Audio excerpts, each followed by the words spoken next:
Hello everyone and welcome to another edition of Carte Deck Talk. Today I'm here with Thanisse talking about Midrange Green. Hello, how are you doing? Hello, I'm doing very great. Just finished a tournament and I'm happy to be here. That's good. So, what is exactly Midrange Green? How does the deck play out? Midrange Green is very interesting because it uses the both strengths of this union. You start the game by playing cheap token generators like the Seed of Sienna, Gemstone of Hope, and Blessing of Blessing of Sienna trap that makes Seed of Sienna and accelerates your mana for one turn. Then as the turns go by and you afford to play larger creatures, you start by playing the plain lion, the predators, Predator Hakan, then Predator Halfas. The twist I added to my deck is playing two Heralds of Forest and two Pack Leaders, because no matter how much control the opponent will have on the field, you will always have at least 3 to 4 allies on the field. And Pack Leader at 5 attack and 4 health is very, very strong, no matter how you twist it. I can see that.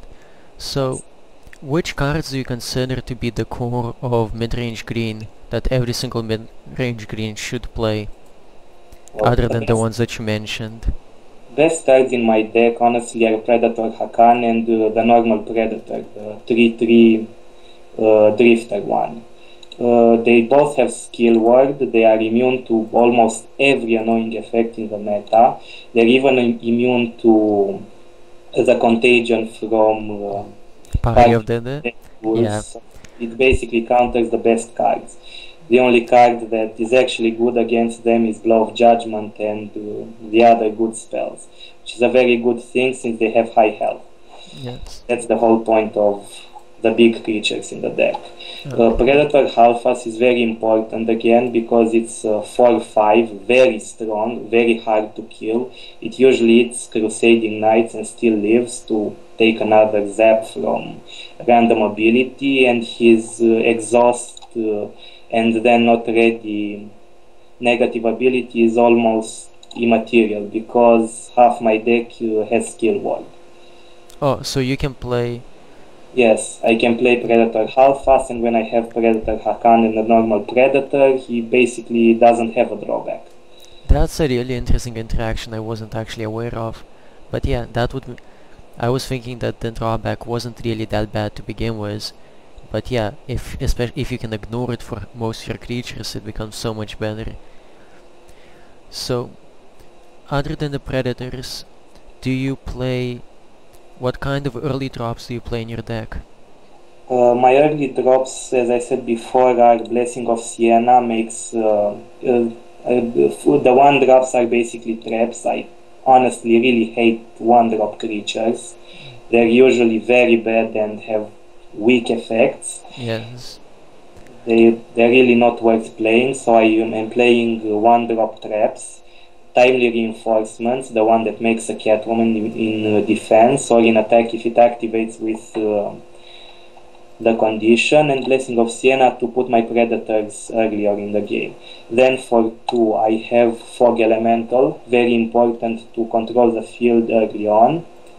I really need it against Rush because a 3/1 to the face is never good. No, it's not, and it also gets to disable them for a turn. Or, yes. I mean, not disable them, shift them around. Shift them to the defensive, and it's basically useless until I play my big cards, which will basically eat them and leave, and then take another card with them. Yes. Yes. Then I play Call of Verdant, just because other Swarm decks are very popular at the moment. Apparently green is the only thing that can keep up with white Control Mercy, or whatever other incarnations it may have. Yeah. It's really hard to keep up with 4 attack, 4 health creatures. Then at 3 I'm starting to use 2 normal Catwomans in case I want to play them directly in attack. 2 Dryad Shaman, again very weak, but it has skill ward again. Usually it's alchemists or armored steam cards because opponents never expect skill word on anything actually. Yeah. They're How very important is skill ward to the green deck? well, as I said before, it's very important just because of Predator half fast. I have 4 of them in my deck, and usually by turn 6 I drop it. And by turn 6 I shouldn't have any spirits left on the field because I traded them into their allies, Okay. and and the rest of my deck is mostly skill ward. Okay. Because as a black player, I play black control, and skill ward absolutely destroys me. When I have someone play 3-4 skill ward guys against me, it usually means good game. So, how do you feel about the Dryad Spirit Shaman? It's the 2-3-4 drop with Spirit Rush 1. Yeah, I used that in the beta, crafted it from the Karoi starter deck. I think I had 2 or 3 of those in my beta deck, but that was more of a rush swarm deck, not a high-end beef control. That card is very good on its own, but it's not really interesting in this deck because I dropped Wyvern due to the skill word. It's basically useless in this deck, and Okay. I'm using to Stampede instead. Okay. I might add another one. 3 Stampede might be even better. So it's not really that good because I don't want to waste a Stampede just to buff one by one token for 1 turn. That's it. But I really see its potential for other decks, especially for Rush. Okay. That makes sense. Do you splash anything from other colors? Yes, of course, I splash Blow of Judgment just because it's too good and kills mostly anything I can't kill with my Predator, the 3x3 one. And I splash Dual Casting as well because, Everyone does it. yes, low drops are very, very annoying. I would even splash counter spells and Party of the Dead, but I really don't think it's needed. And Pack Leader doesn't benefit from non-seer on creatures either. Okay, that makes sense. Uh, so for your deck, what's the worst possible matchup? Worst possible matchup is high spell damage from opposing blue players. Most my low drops are 1 health or 2 health, so they get very easily killed by Flame Blast and Fire Bolts and Meteor Shower, and Meteor Shower always gets to go off because I always have more creatures than them. That makes sense. That's very bad for me. But usually I do quite well against white. That's the whole point of making this deck because everybody plays white now. Yeah, I've noticed. So I've noticed that green was really popular last week. Every other deck I was playing was green. Yet this week there's almost no green decks that I've seen. I haven't had a chance to play as much, but I rarely see green anymore. Do you have an idea why that happened? Well, it may be because it's kind of boring to play 100 creatures and then start attacking with them, because even if half my deck is 4 attack 4 health or 4 attack 5 health, I still need to attack with them, and I usually get to keep them on the field. They don't trade evenly with other creatures. And I have to attack, and people always stick defensive, and games really take long. They don't take as long as with blue control though, and that's why I like this deck so much. Okay. So, for this deck, how does the matchup against black control play out? Black control, I didn't face many black players. I only faced one summoning evil deck, some one Korean. I presume it's one of the best players around. I really couldn't beat it. The only thing I could do is play defensive until he decked himself out with the Summon evils? evil, yes. I really couldn't do anything against it, even though I have Blow of Judgment. It's really hard to fight against so many high-level creatures. That makes sense. Especially since he's using Desire for Wish and cleaning my board whenever I add up whenever I add up one or two creatures. Yeah. So, which pump spells do you play in green? Because I know green has a number of different ways to pump up older creatures. So which ones do you prefer? I know you mentioned you play Stampede. Yes, Stampede, because I have too many high cost creatures and I can't really use Fury of Forest because not even half my deck is level 2 or less, so it's basically useless in my deck. Only pumps Forest Spirits and I don't have that many cards that make them. Okay. Stampede is the only one that's remotely usable in this deck. Do you play the 4 mana 2/1 creature? The one that +1 attacks my field? Yes. No, I don't play that because, again, half my deck has skill ward and that... Oh yeah, and that's a skill. Yeah. And so, again, it's basically useless. okay. What do you think of Warrior of Magnolia? It's a 3/4 for 4 mana, and whenever he attacks, you get to activate a creature. Yes, that's a very good card. I'm trying to get 4 off to make an elf deck one day, but again, his problem, it's a skill. It's a skill word. Because I've noticed that even green decks...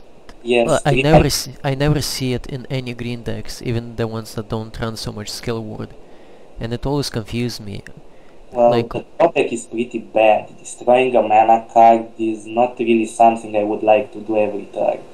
And presuming you want to play at least 2 or 3 of those, if you get to summon 2 of them, you really get behind. It's good, it's very good. 3/4 for 4 cost, it's excellent, but killing 1 mana is really... It's a really big cost? Yes. Okay. What about giving 1 mana to your opponent with the 1-drop 2/2? Yeah. I tried that and I find it absolutely horrible, at least for my deck. Really? Yes. Firstly, I had 4 of those in the deck, and I thought it would be the best card in my deck, but I just played it. Then my opponent forced mana and had 3 resources and just flame blasted it or whatever. It was never good enough. Opponent just traded 1 for 1 with my 1-drop, and late game it was basically a dead card. 2/2 isn't helping me late game. It's really too small late game. I see. Well, I guess green has such big creatures late game, because I know that all the other colors absolutely love this guy, even though they have to pay the loyalty cost, because for other colors, 2/2, even like 3 or 4-drop, it is a reasonable sized creature for late game. Yes, the problem is with other colors, I presume they splash it in kind of rush decks. Because if you plan to rush your opponent, yes, it's good. Or if you can counter him, or if you want to bait the opponent's removal for him. But in my deck, again, I have very high health creatures, and aside baiting a Blow of Judgment, I really don't care about their Flame Blasts on my other creatures. That makes sense. So, for your deck, what kind of... Basically, you say you play Blow of Judgment and Dual Casting as your removal spells. Do you play any other removal spells? I'm strongly considering playing that red bombardment thing, just because Blow of Judgment has such a high hand card cost, and I usually don't get to keep more than 2-3 cards in my hand late game. Yeah. And I usually get quite a lot of mana in my late games, so I wouldn't mind dropping 5 mana for killing a creature. And I'm considering using Double Agent, which is basically removal and gives me the ally. It's a very strong option, but I already have quite a packed 6 cost drop. I even have an Elvish Medium, got it in a booster last day, and it's really great. Again, 2/1, 6 cost, very good already, with the added effect of killing all level 4 creatures on the field. And luckily the only 4 level creatures I have are, again, skill immune. Okay. How often does killing all the level 4s come into play? Because it seems like such a narrow ability to use. Depends against who you are playing. If you're playing against blue, they're always going to play 2 or more Master of Mind or Chimera 42. Okay. Especially when they play Chimera 42 and copy it over and over again. I actually lost a game to that. He got to copy it 2 or 3 times, and even my strong creatures couldn't bear. So, I can see how that could get out of hand. so this just kills them all. Copies, original, everything. So it's very good against blue. Against other colors, I presume it would be good against black control, since Necromancer is such a high card. Against Ghost, again, since Succubus of Frost Swamp.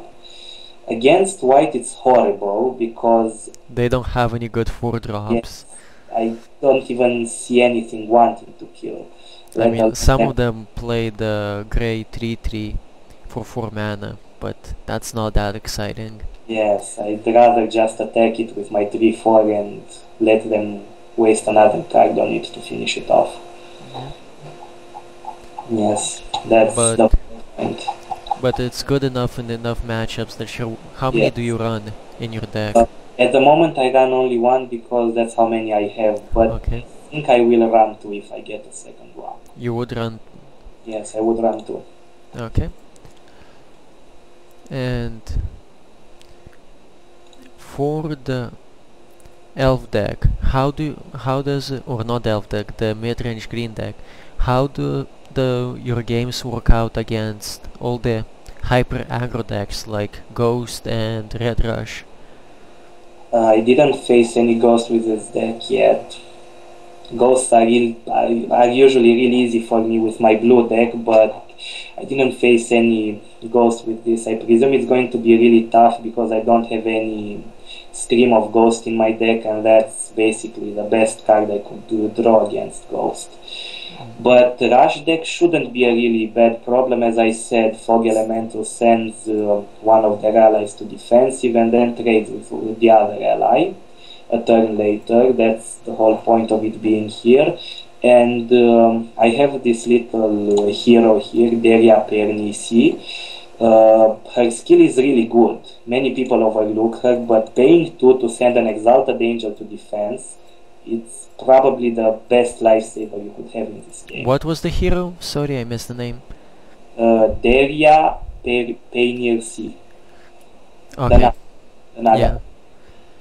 Paying 2 to send something of level 6 or less to the defense zone when you're threatened by it is very, very good.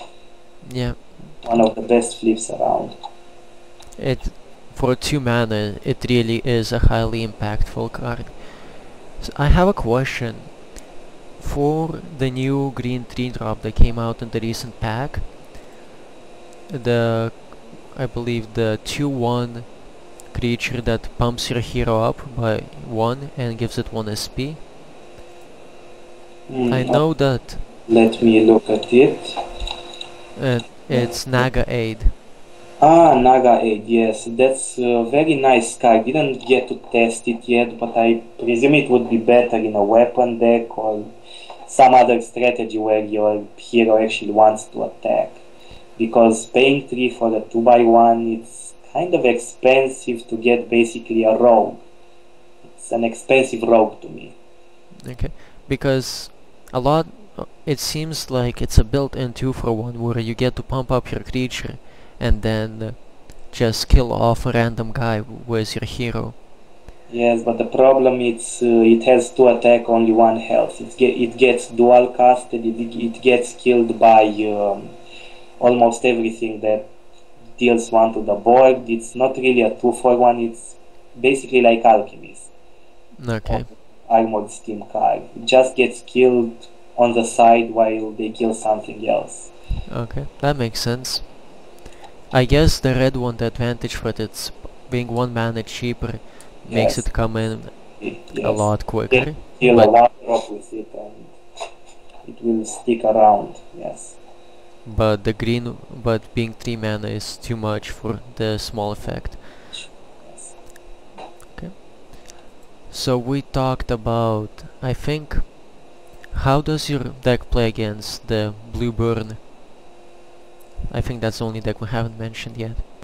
Blue burn never was a problem to me. I really don't understand how it could be. I just put one creature that hits at least 2 or 3 creatures of theirs, and unless they kill me by turn 12, I already got a 4/5 attacking them and a swarm, because they can't deal with a swarm and keep attacking me. Yeah, I would think that you would be able to put more creatures than they can kill, and Yes. you can kill them fast. Your clock is faster than theirs. Well, if my opponent doesn't spend resources to kill my creatures, I could even kill them around turn 12 with Pack Leader attacking 2 times. Okay, that makes sense. It's very fast if opponent doesn't Yeah. waste resources. Yeah. How about Soul Accorder? I know he's more of an elf creature, but even Midrange Green has a number of elves randomly in its deck, and it can still pump itself. I did consider Soul Accorder, but and it even has skill word, which is a very Yes. good thing. But the problem is it's very weak on defensive. If I play it on defensive, it's going to be a 1 attack 3 health. It's never going to actually kill anything in defensive. Predator, it's a 3/3 all the time. This is going to be a 3/3 only in attack. And my other elves are just Pack Leader and 0 attack 1 health Herald. So Okay. I don't really think it would make any difference in my deck. It's Okay. basically a bad Predator. Okay. How about your red control matchup? I know it's not very popular, but everyone I talk to seems to be very scared of it. Well, if it's a good rare control, then I would be scared as well, because they could realistically do 2 sacrifice of the king and basically wipe my board even of the fat creatures.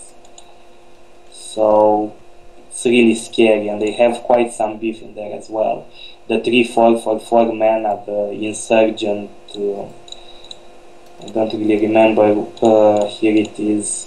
Warrior of Insurgent is very good as well. Valor and Sentinel, it will most likely kill 2 of my creatures each and every time, unless I have another 4 creature defending them.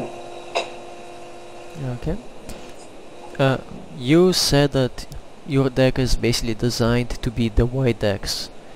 Yes, that's the whole point I made it. It's really good against white because it has creatures that have even more health than the white creatures.